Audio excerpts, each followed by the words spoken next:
Labą dieną, gerbiami kanalo Tiesos kelių žiūrovai, gerbiami klausytojai. Kaip matot ir kaip girdit, vėl su jumis esu aš, Kristoferis Voiška, ir nauja laida iš mūsų rubrikos iš visuomenės gyvenimo. Rubrikos, kuris skirta aptarnėti atskirus įvykius, atskirus atvejus iš tos mūsų Lietuvos gyvenimo realijų, bandant pažvelgti truputėlį giliau ir plačiau į tai, ką tie įvykiai pasako apie esmę tos mūsų visuomenės, esmę to mūsų gyvenimo, ir tuo pačiu, ką tai pasako apie mus pačius, kaip tos visuomenės dalyvius, kaip tos visuomenės dalį. Štai ir šitoj laidoj aš norėčiau pakalbėti, kaip matysit iš užrašo, apie knygynų tuštėjimo metą. Tai yra apie tokią liūdną žinią, kurią pranešė nacionalinis transliuotojas LRT nesenai, kad per paskutinį dešimtmetį Lietuvoje užsidarė trečdalis veikusių anksčiau knygynų. Sakau, kad tai liūdna žinia, todėl kad mano požiūrį, tai šis faktas rodo, kad pas mus, kaip buvo, taip ir yra toliau sėkmingai vykdomas toks subtilus, sakykime, karas prieš kultūrą, prieš dvasią, prieš žmogų kaip tokį.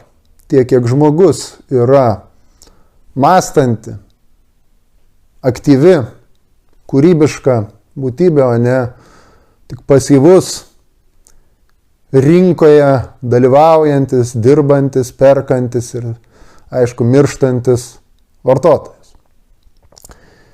Parinkau pavadinimą knygynų tuštėjimo metas, nebereikalo darydamas tokią paralelę su Jono Avyžiaus romanu Sodybų tuštėjimo metas. Manau, žinosit. Jei nebūsit skaitę, tai bent žinosit. Epinį tokį iš tiesų kūrinį, kuriame Avyžius pavaizdavo karo ir pokario laikotarpio mūsų toje lietuviškoje kaimo, iš esmės tragedija. Ir naudodamas žodį tuštėjimas, Avyžius nurodė į tai, kaip ištuštėja ne tik kad sodyba kažkokia, bet kaip atmiršta, nunyksta. Anksčiau, kadaise gyvavęs, klestėjęs ir tradiciniu laikytas gyvenimo būdas. Nes aš matau tame knygynų užsidarinėjimo, ar beje, ne tik knygynų užsidarinėjimo procese irgi tam tikrą ištuštėjimą, kurį žiūrint plačiau būtų galima laikyti ir apskritai mūsų Lietuvos, mūsų tėvynės ištuštėjimo dalimi. Kalbant tiek apie masinę emigraciją, faktiškai prarastą milijoną gyventojų, apie išardytą pramoninę gamybą, apie nustekentus kaimus, ten miestelius ir taip toliau ir panašiai. Bet čia apie tai mes nesigilinsim. Apsiribosiu minėtąją knygynų tema. Tai ką, vos tik pamačiau šitą žinią, sėdėdamas prie kompiuterio. Panorau iškart imti ir parašyti neilgą pranešimą apie tai į mūsų naujai startavusi tinklapį tiesos.org. Pradžiai galvojau tą pranešimą iliustruoti degančiomis knygomis. Parodant, kaip kad nacistiniai Vokietijoje kokioje ir prie inkvizicijos, kaip deginamos knygos, kaip kovojama su kultūra, su apšvieta.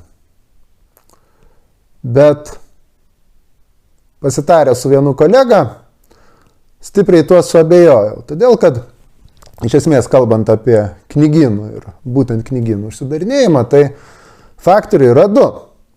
Pirmasis faktorius tai ir yra tas, kurį įvardina LRT savo šito informacijoje, tai yra, kad paprasčiausiai dalis prekybos knygomis pereina tiesiog į internetą.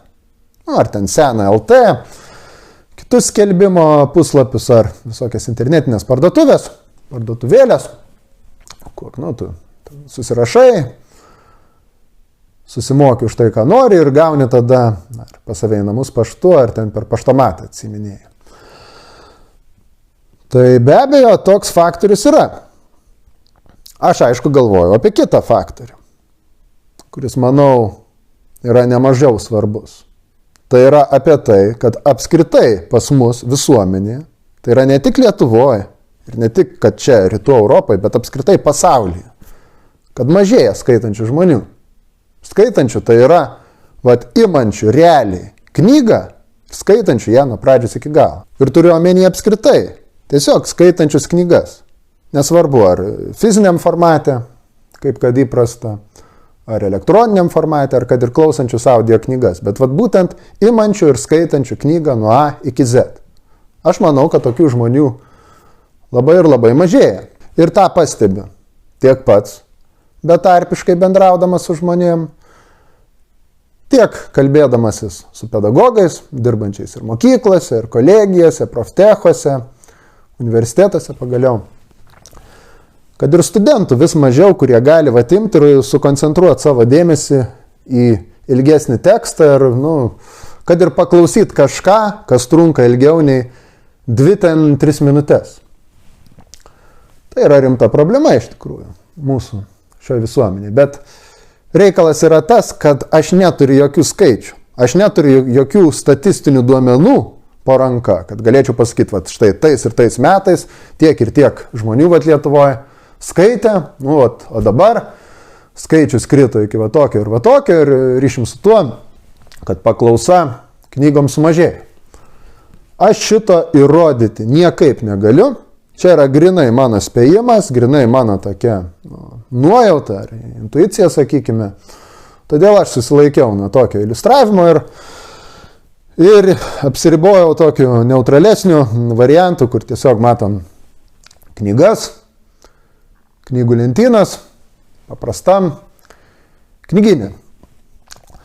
Bet vis dėlto, skaitant toliau tą LRT pranešimą, man į akis krito toks pasažas apie atvejį Pasvaly, kur veikia tenai vietinis knygynas, priklausantis savivaldybei.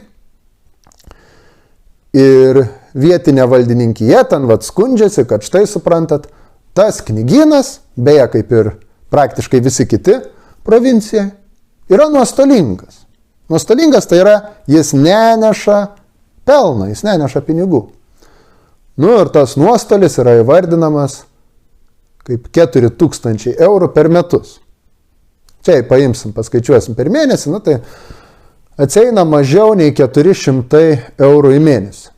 Išlaikyti tą knyginėlį, kas mano manimu, žiūrint ištiso miestelio mastu, tai yra juokinga tiesiog suma. Ir kai aš šitai perskaičiau, man iškart atėjo į galvą mintis apie kitus faktus. Štai žiūrėkim, užsidarinėja ne tik knygynai, tai yra uždarinėjimas bibliotekos, yra išmetinėjimas knygos. Ir aš tą kalbu ne šiaip teoriškai ar kažkur perskaitęs. Aš esu pats ir matęs tai ne kartą ir ne du, girdėjęs apie tai konkrečiai žmonių ne kartą ir ne du. Ir dalyvavęs bandymuose gelbėti ar knygas, ar dalį bent jau tų knygų pats asmeniškai. Simptomiškai galiu tiesiog atsiminti atvejį, kai vienas mano bičiulis yra kadaise ėjęs namo Panevėžy per kiemą ir pamatė šiukšlių konteinerių prikrauta krūva knygų ir tarp jų pasaulio literatūros biblioteka, supranti, ir žiūri. Šekspyras, Adomas Mickevičius, Biblija. Tokie dalykai, taip sakant, pas mus neįtin yra vertinami. Ir tuo pačiu susimąsčiau, kad jeigu pasižiūri į didžiuosius komercinius knygynus, didmiesčiuose, kur veikia, ir kurie atneša visgi tam tikrą pelną, tai jie kuo toliau, tuo labiau tampa tam tikrom suvenyrų, kanceliarijos parduotuvėm ar kavinukėm, ten gali kavą, ten arbatą visokią, ar piragiukus vos nepirkt, supranti. Ir tų jų knygų asortimentas vis mažėja ir mažėja ir mažėja.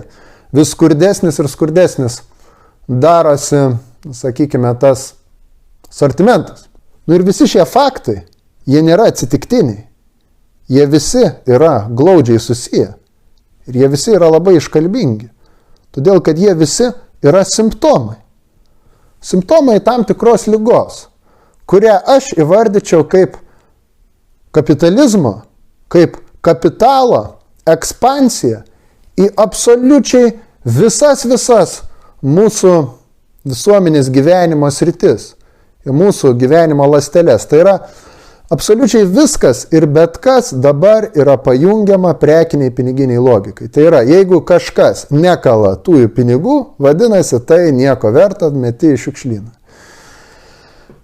Ir dvasinė kultūra, išprusęs, išsilavinęs žmogus, skaitantis žmogus.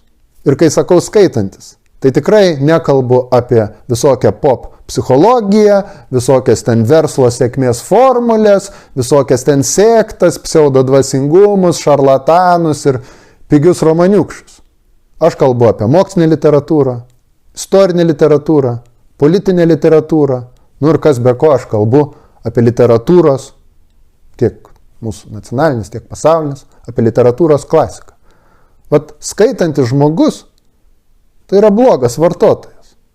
Tai yra blogas šitos visuomenės individas, gyventojas. Ir jį palaikyti, tokių gretas didinti, auginti, tai yra nepelninga ir tai yra netikslinga.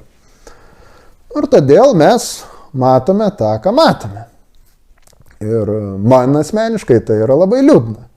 Nu ir žvelgiant į tai istoriškai, per tąją mūsų dabartinės kovo 11 Lietuvos perspektyvą, sakyčiau, tai yra labai paradoksalu, net liūdnai ironiška, nes juk ant kokių šūkių kūrėsi ta dabartinė mūsų valstybė. Apie tautinį atgimimą, apie tautinę kultūrą ten ir taip toliau ir panašiai. Nes juk matome, kokia realiai yra toji mas kultūra. Ir tai nėra tik siaurai ekonominės sistemos, tai yra kapitalistinės, prekinės piniginės sistemos problema. Nors aišku, tai yra ir tai. Tai yra ir plačiau mūsų kultūros, mūsų vertybinės orientacijos problema.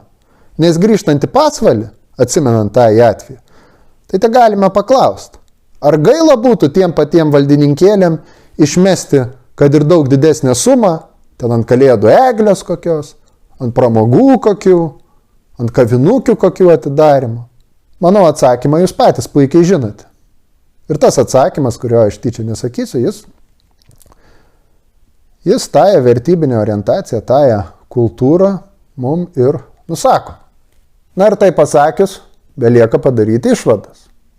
Viena vertus, kad tai, kas vyksta, tam tikra prasme yra natūralu.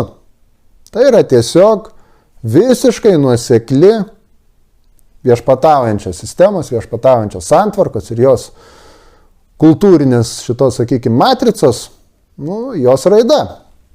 Kita vertus, aš ne tik manau, bet puikiai žinau, kad Lietuvoje yra žmonių, ne tiek jau daug, bet ir ne tiek mažai, kuriem šis aukso veršio kultas yra ne tik atsvetimas, bet keliantis pasišlikštėjimą, atmetimą, kurie įsivaizduoja gyvenimą ir vertybės visiškai kitaip. Tokiem žmonėm, aš manau, kuo toliau, tuo labiau juos spraudžiant į kampą, jiem jausis poreikis kurti alternatyves erdves, kur galima bendrauti, bendradarbiauti, veikti, keistis idėjomis, keistis žiniomis. Ne? Ta daryti, nebūnant pajungtam prekiniai piniginiai logikai. Kad suprantate, jei tas ar anas neneša pinigų, tai čia jau nieko verta. Ir aš manau, kad ilgainiui, kaip sakau, spraudžiami kampan, šitie žmonės ne tik ims labiau remti egzistuojančias tokias alternatyves, sakykime, erdves. Ar tai būtų knyginėliai smulkus visokie, ar tai būtų saviveiklos, kultūriniai klubai, socialiniai centrai ir panašiai. Bet aš manau, ar bent dedu viltį, kad šie žmonės galės šią problemą iškelti ir aukštesnį politinį lygį. Tai yra prieiti suvokimo, kad tai, kas vyksta, tai nėra atsitiktinumas, tai nėra kažkas šiaip savo. Tai yra pasiekmė kapitalistinės sistemos, tai yra pasiekmė sistemos, pagal kurią viskas ir bet kas netarnauja pinigams, neturi vertės. O mūsų gyvenimai juk yra daugiau nei pinigai ir jie neturėtų pinigams tarnauti.